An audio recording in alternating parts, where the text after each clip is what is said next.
Your metabolism isn't broken. It isn't lazy. It isn't working against you. It isn't something that simply falls apart after 60 and leaves you stranded in a body you no longer recognize. Your metabolism is exhausted. It has been working without a single break, without one genuine rest, without even a brief pause for every hour of every day of your entire life. It has been processing, converting, storing, signaling, and managing an unrelenting flood of food, sugar, processed ingredients, and artificial chemicals for decades, and somewhere along the way, somewhere between the busy years and the retirement years, and the years when the doctor started watching your numbers a little more carefully, it stopped running efficiently and started simply surviving. But here is what nobody tells you when you're sitting in that exam room looking at a cholesterol report or a blood sugar chart or a number on a scale that doesn't make sense given how carefully you feel like you've been eating. Your metabolism can be restarted, not with a pill, not with a surgery, not with a supplement that costs $89 a bottle and tastes like chalk, with fasting. This is the story of Donald Harper, a 69-year-old man from Georgia who was told gently but clearly that his body was heading somewhere he did not want to go, and who discovered in the most unlikely of places that the answer had been available to him his entire life. He had simply never stopped eating long enough to find it. The body that forgot how to burn Donald Harper had a good life. He would tell you that himself, without hesitation, in the direct and unhurried way of a man who had lived long enough to know the difference between a good life and a dramatic one. He had spent 38 years as a civil engineer in Savannah, Georgia, had raised 2 sons with his wife Patricia, had a comfortable house with a vegetable garden in the backyard that he tended every morning with genuine pride, and had retired 4 years ago into the kind of slow, warm, southern-paced life that he had been quietly looking forward to for decades. He was not a man who overate. That was the thing that confused him most. He didn't eat junk food, not really. He had never been a fast food person. Patricia cooked real meals, chicken, vegetables, rice, occasionally fish from the market on Broughton Street. Donald ate 3 times a day, reasonable portions, nothing that looked obviously harmful. He walked 30 minutes every morning because his doctor had suggested it 6 years ago, and he had simply never stopped. And yet, at his annual physical in October, the numbers told a different story than the life felt like it should. His fasting blood sugar was 108, not diabetic, not yet, but what his doctor, a quietly serious man named Dr. Raymond Osei, called pre-diabetic, knocking on the door. His triglycerides were elevated, his HDL, the protective cholesterol, was low, his blood pressure was manageable, but required 2 medications to keep it there. He had gained 16 pounds over 4 years of retirement, despite eating, by any reasonable measure, the same way he always had. "I don't understand," Donald told Dr. Osei. "I'm not eating, I'm eating less, if anything." Dr. Osei nodded in the way that meant he had heard this before. "Donald," he said, "the issue isn't how much you're eating, it's what's happening to your metabolism between meals." Donald looked at him. "What do you mean? How many hours a day," Dr. Osei asked, "do you think pass without you eating something? Anything at all? A snack, a handful of crackers, a piece of fruit, a glass of juice?" Donald thought about it. Breakfast at 7, a banana around 10, lunch at noon, a few crackers and some peanut butter around 3, dinner at 6, occasionally a small bowl of ice cream or a few cookies while he and Patricia watched television at 8 or 9. Maybe. He started calculating. Overnight, I guess, from 9 or 10 at night until 7 in the morning. 9 hours, Dr. Osei said, at most. "Is that not enough, Doctor?" Osei was quiet for a moment. Then he said, "Donald, your metabolism has not had a genuine rest in decades, and a metabolism that never rests is a metabolism that eventually stops working the way it should." He referred Donald to a metabolic health specialist named Dr. Priya Nair, a woman in her late 40s who ran a practice on the edge of Savannah that looked, Donald noted when he arrived for his first appointment, nothing like a medical office. There were plants everywhere, natural light, a small library of books along one wall. The whole space had the unhurried, thoughtful energy of someone who believed that healing was not an emergency procedure but a patient conversation. Dr. Nair sat across from Donald with a notepad and spent the first 20 minutes simply asking him questions. Not about symptoms or medications. About his day, what time he woke up, what he ate and when, what his energy felt like at different hours, whether he felt hungry when he ate or simply ate because it was time, whether he woke in the night, whether he felt genuinely rested in the morning. Donald answered carefully and honestly, the way he always answered questions, methodically, in order, wanting to get it right. When he finished, Dr. Nair set down her pen. "What you've described," she said, "is a metabolism that has been in a state of chronic, unrelieved stimulation for your entire adult life. Every time you eat, even a small snack, even a piece of fruit, your body releases insulin. Insulin is the hormone that manages blood sugar, that shuttles glucose into your cells for energy. It is also the hormone that, when it is elevated, signals your body to store fat rather than burn it. And when insulin is elevated continuously, when it never fully drops because there is always something being eaten, always something being processed, your cells begin to respond to it less efficiently. They become resistant to its signal. This is insulin resistance, and it is the underlying driver of almost every metabolic problem affecting your body right now. Donald listened carefully. He was an engineer. He appreciated clear explanations of how systems failed. So my body is producing insulin constantly, he said, and because of that, my cells are ignoring it. Essentially, yes.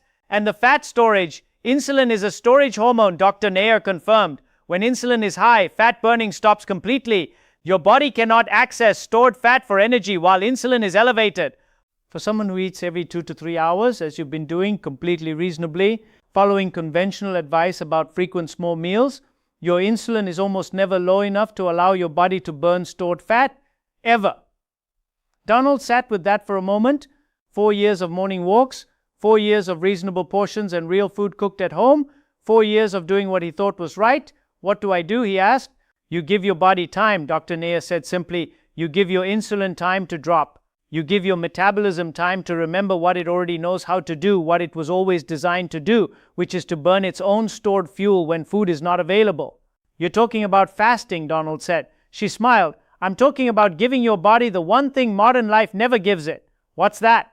A break. Donald drove home that afternoon along the familiar marsh-edged roads of coastal Georgia, the low golden light of October laying itself across the water, and thought about everything Dr. Nair had told him. He was a man who processed things slowly and carefully, who did not rush toward conclusions. He wanted to understand before he acted.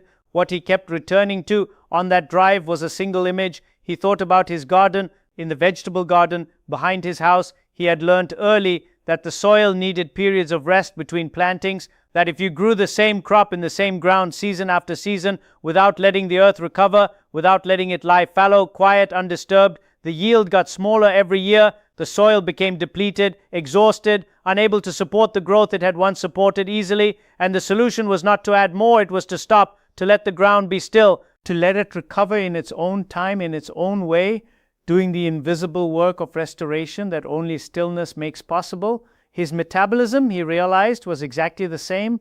He had been planting in it season after season, year after year, meal after meal, snack after snack, without ever letting it rest, and it had become depleted, exhausted, unable to support the energy and the health it had once supported easily. The solution was not a new supplement, not a new diet, not more of anything. It was less, it was stillness, it was the quiet, patient work of fasting. By the time he pulled into his driveway, Donald Harper had made up his mind. What fasting actually does inside your body after 60 the following Saturday morning, Donald sat at the kitchen table with a yellow legal pad, the kind he had used for engineering calculations his entire career, and asked Dr. Nair in a follow-up phone call she had said to feel free to make to explain exactly what fasting does inside the body. He wanted to understand the mechanism. He wanted to know what was happening hour by hour, so that when it got difficult, and she had told him honestly it would get difficult, at least at first he would understand why the difficulty was worth it. She was happy to explain, and what she told him over the next 40 minutes was, Donald noted on his legal pad one of the most remarkable things he had ever learned about the body he had been living in for nearly 7 decades.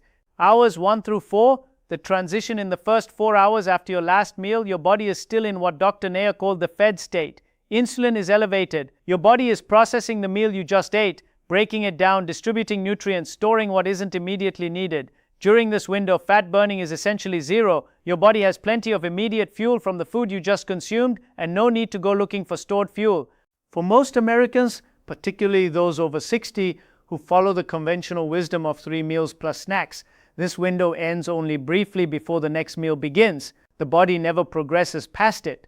This, Dr. Nair explained, is the core of the problem. Hours 4 through 8, the shift begins between 4 and 8 hours after eating. Insulin levels begin to drop meaningfully. The glucose from your last meal has been processed. Your liver begins to release stored glucose, a process called glycogenolysis, to maintain blood sugar levels.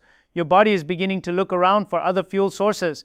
This is the window that most Americans occupy during their overnight sleep. If they've had dinner at 6 and wake at 6, they are in roughly this window by morning. It is why the first meal of the day was historically called breakfast, the breaking of the overnight fast. But it is also why stopping here by eating immediately upon waking means the body never progresses to what comes next. Hours 8 through 12.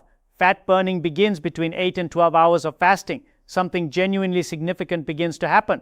Insulin levels have dropped low enough that the body begins shifting its primary fuel source. Liver glycogen, the stored glucose, begins to run low, and in response, the body begins mobilizing stored body fat for energy. This is the metabolic state that people who eat every 2 to 3 hours never reach. For someone like Donald, with elevated triglycerides, insulin resistance, and 16 pounds of stored body fat that his metabolism had been unable to access, this window is when the real work begins. The body starts doing what stored fat is actually for, fueling the organism when food is not available. Triglyceride molecules are broken down in the fat cells and released into the bloodstream as free fatty acids, which the liver converts into ketone bodies, an alternative fuel source that the brain, heart, and muscles can all use efficiently. And here is the part that surprised Donald most. Ketones are not just an alternative fuel. For the aging brain and heart, they are actually a preferred fuel. The aging brain in particular, which loses efficiency in metabolizing glucose over time, a process linked to the development of Alzheimer's disease, runs on ketones with remarkable clarity. Many people over 60 who begin fasting report within the first 2 weeks that their mental clarity improves noticeably, that the afternoon fog lifts, that they feel sharper, more present, more able to hold and follow complex thoughts. This is not a coincidence. This is the brain running on better fuel. Hours 12 through 16, autophagy, the body's deep clean. Between 12 and 16 hours of fasting, a process begins that Dr. Nair described as the most exciting and least discussed benefit of fasting for people over 60. It is called autophagy. The word comes from the Greek auto, meaning self, and phagin, meaning to eat. Autophagy is essentially the body eating itself. And while that sounds alarming, it is in fact one of the most important and beneficial processes the human body performs.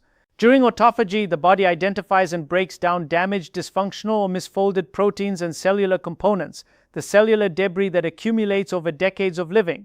It recycles their components to build new healthy cellular material. It clears out the molecular garbage that contributes to aging, cognitive decline, cardiovascular disease, and cancer risk. Autophagy is the body's deep clean, its cellular maintenance crew, its quality control department, and it essentially never runs when you are eating regularly throughout the day. Because autophagy requires a signal, specifically the signal of low insulin and low nutrient availability to activate. As long as food is arriving, the body has no reason to clean house. It is too busy processing the incoming supply. For someone over 60, whose cellular debris has been accumulating for decades, whose risk for every age-related disease is rising precisely because of this accumulation, autophagy is not a luxury. It is, Dr. Nair told Donald, one of the most powerful anti-aging mechanisms available to the human body. You can't buy this, she told him directly. You cannot supplement your way to autophagy. You cannot exercise your way there. You have to fast your way there. The hormonal renovation beyond the fuel shift and the autophagy, fasting triggers a cascade of hormonal changes in the body that are particularly significant for people over 60. Growth hormone, which declines significantly with age but which plays a crucial role in muscle maintenance, fat metabolism, bone density, and cellular repair, surges during fasting. Some studies have shown growth hormone levels increasing by as much as 5 times normal levels during an extended fast. For an older adult whose growth hormone production has been quietly declining for 20 years, this surge is metabolically significant in ways that no supplement currently available can replicate. Norepinephrine, a neurotransmitter and hormone involved in alertness, focus, and fat mobilization, increases during fasting, which is why many people who fast report feeling not tired or weak as they expected, but surprisingly sharp and energized in the later hours of their fast. And insulin, the hormone at the root of Donald's metabolic problems, drops steadily and significantly during a fast, giving the insulin receptors on every cell in his body the rest they need to become sensitive again.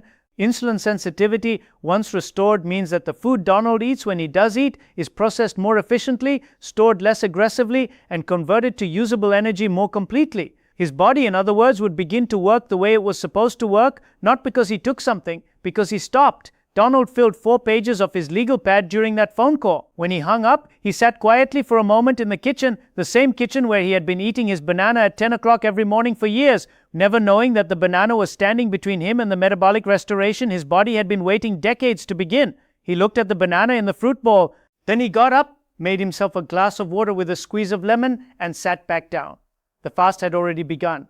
The tips that made it real and the life that waited on the other side. Dr. Nair had told Donald from the beginning that the science of fasting was only half the story. The other half, the half that determined whether someone actually continued, actually built it into their life, actually harvested the benefits over time, was practical. It was the real world, day to day, what do I actually do on a Tuesday morning reality of learning to live differently after 60 years of eating on a schedule. She had given him a simple starting protocol, 14 hours of fasting each day to start, working up gradually to 16 over the first month, eat his first meal at 10 a.m., finish his last meal by 6 p.m., 8 hours of eating, 16 of fasting, clean and simple. But she had also given him something equally important, a list of practical strategies drawn from years of working with older adults who had tried fasting and either succeeded or quietly abandoned it within the first 2 weeks. Donald read through them carefully on his yellow legal pad, and over the months that followed, every single one of them proved its value. Tip 1. Start with your window, not your willpower. The single most common mistake people over 60 make when beginning intermittent fasting, Dr. Nair told Donald, is treating it as a test of willpower. They grit their teeth, they white-knuckle through hunger, they suffer through the first week feeling deprived and miserable, and when they finally break their fast, they eat everything in sight because the deprivation has built to an unbearable pressure. The solution is not more willpower. It is choosing a window that makes willpower unnecessary. For most people over 60, the easiest fasting window to start with is one that simply extends the overnight fast they are already doing naturally.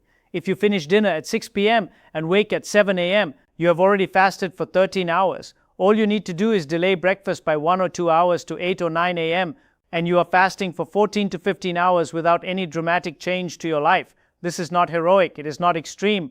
It is the gentle, manageable first step that makes every step after it possible. Donald started by pushing his first meal from 7 a.m. to 9 a.m. That first week, he made his usual pot of coffee black, no sugar, no cream, and went out to the garden at his usual time. He was busy. His hands were occupied. The hunger was present, but not overwhelming. By 9 a.m., he was genuinely ready to eat, and he ate a real satisfying meal and felt for the rest of the morning completely fine. By week 3, 9 a.m. felt too early. His body had adjusted. He pushed to 10. The hunger that had greeted him at 9 had moved to follow the new schedule the way a faithful dog follows wherever you go. Tip 2. Water is not optional. It is the protocol. One of the most important and most overlooked components of successful fasting for older adults is hydration. People over 60 have a diminished thirst sensation. The body's natural signal that it needs water becomes quieter with age, which means that dehydration can develop without the obvious prompting of thirst. During a fast, when the body is not receiving water from food, this risk increases significantly. Dehydration during fasting mimics the symptoms of hunger, the headache, the lightheadedness, the irritability, the loss of focus. Many people who give up on fasting in the first week, convinced that their body is suffering and cannot tolerate it, are not experiencing the effects of not eating. They are experiencing the effects of not drinking enough water. Donald committed to 64 ounces of water before his first meal, not all at once, spread across the morning, a glass at a time. He added lemon to the first glass, which Dr. Nair said was completely fine during a fast. The trace calories from lemon juice are negligible and do not meaningfully raise insulin. He added a small pinch of sea salt to his second glass because electrolytes, sodium, potassium, magnesium are flushed more rapidly during fasting as insulin levels drop and the kidneys excrete more water. Keeping electrolytes balanced during a fast prevents the muscle cramps, fatigue, and headaches that plague many beginners. The mornings he hit 64 ounces before 10 o'clock were the mornings fasting felt effortless. The mornings he got busy in the garden and forgot to drink were the mornings it felt hard. It was never about the food, it was about the water. Tip 3. Move in the morning, but gently. There is a common fear among older adults beginning intermittent fasting that exercise while fasting is dangerous, that it will cause muscle loss or dizziness or dangerous drops in blood sugar. For the vast majority of healthy adults over 60, Dr. Nair explained this fear is not supported by the evidence. In fact, gentle movement during the fasted state accelerates many of the metabolic benefits of fasting. Walking, gentle stretching, light resistance work, these activities performed in a fasted state encourage the body to deepen its fat-burning response and increase the production of brain-derived neurotrophic factor, a protein that supports brain health, memory, and cognitive function. Donald kept his morning walk. He simply moved it from after breakfast to before it, a small logistical change with significant metabolic impact. His 7 a.m. walk, previously done on a full stomach, became a fasted walk, and he noticed within the first 2 weeks that his energy on these walks felt different, cleaner, more sustained. He was not burning the breakfast he had just eaten. He was burning the stored fuel his body had been reluctantly holding for 4 years. He walked 30 minutes, sometimes 40. He noticed he was not tired when he came home. He noticed the joint stiffness that had made the first 10 minutes of every morning walk uncomfortable was easing slowly, incrementally, but unmistakably. Inflammation, he remembered from his legal pad, begins to decrease during fasting. He was feeling it. Tip 4, expect the hard days and prepare for them. Dr. Nair had been clear with Donald from the beginning. The first 10 days of intermittent fasting are the hardest, not because fasting is dangerous, but because the body is adapting. It is shifting its metabolic machinery from primarily glucose burning to primarily fat burning, and that transition is not instantaneous. There is a period commonly called the metabolic shift, or informally the keto flu, during which the body is between fuel systems. Glucose availability is dropping. Fat burning capacity is not yet fully online. Energy can feel low. Mood can be flat. Sleep can be disrupted. Knowing this before it happens is the difference between people who stop at day 8, convinced fasting doesn't work for them, and people who push through to day 14 when the fuel systems complete their transition and energy returns cleaner, steadier, and more sustained than it has been in years. Donald had written day 10 in large letters at the top of a page of his legal pad. He circled it. He told himself in the engineering language of his professional life that it was a threshold, a design requirement. He had to get past it before he could evaluate the structure. Day 7 was hard. He was irritable at dinner. He told Patricia he was sorry and explained why, and she, being the woman she was, cooked him an excellent piece of salmon and didn't say anything unnecessary. Day 9 was harder. He woke at 4 in the morning and lay in the dark, feeling vaguely unsettled, and wondered, briefly, if he was being foolish. Day 11, he woke at 6 and felt simply, cleanly, unmistakably better. Not dramatically better, not transformed overnight, but better in a way that was real and that he recognized as different from the better of a good night's sleep or a pleasant morning. It was a metabolic better, a cellular better, the particular quiet aliveness of a body that has remembered something important about itself. Tip 5, track what matters, not what the scale says. Donald had been conditioned, as most Americans are, to measure health progress by the number on the bathroom scale. And for the first 3 weeks of fasting, the scale barely moved, a pound here, half a pound there, and he felt some mornings the pull of discouragement. Dr. Nair had warned him about this. The scale, she told him, is the least informative metric in the early weeks of metabolic change. The body is doing significant interior work, recalibrating insulin sensitivity, rebuilding cellular receptors, clearing inflammatory pathways, restoring hormonal function that is completely invisible on a scale. The weight loss comes, and it comes sustainably, but it follows the metabolic repair rather than preceding it. What Donald tracked instead was what Dr. Nair called functional markers: his energy at 10 o'clock in the morning, his mental clarity in the early afternoon, specifically whether the fog he had accepted as normal descended on schedule or began to lighten, his sleep quality, his joint stiffness on the morning walk, his mood, which Patricia was more qualified to assess than he was, and which she reported at the 4-week mark had improved considerably. By week 6, the scale had moved 7 pounds, but more importantly, more meaningfully, in the way of things that actually change how a life feels, Donald Harper felt like himself again, the self he remembered from 10 years ago. The self that had energy for the garden and patience for conversation and curiosity about the evening and genuine hunger for the food on his plate. At his 3-month follow-up with Dr. Ozai, Donald sat across the desk and waited. Dr. Ozai looked through the blood work for a long moment. Then he looked up. "Your fasting blood sugar is 94, he said, down from 118. Normal range. Your triglycerides have dropped significantly. Your HDL is up. Your blood pressure has been stable enough that I'd like to talk about reducing one of your medications." Donald nodded slowly. "What did you do?" Dr. Ozai asked.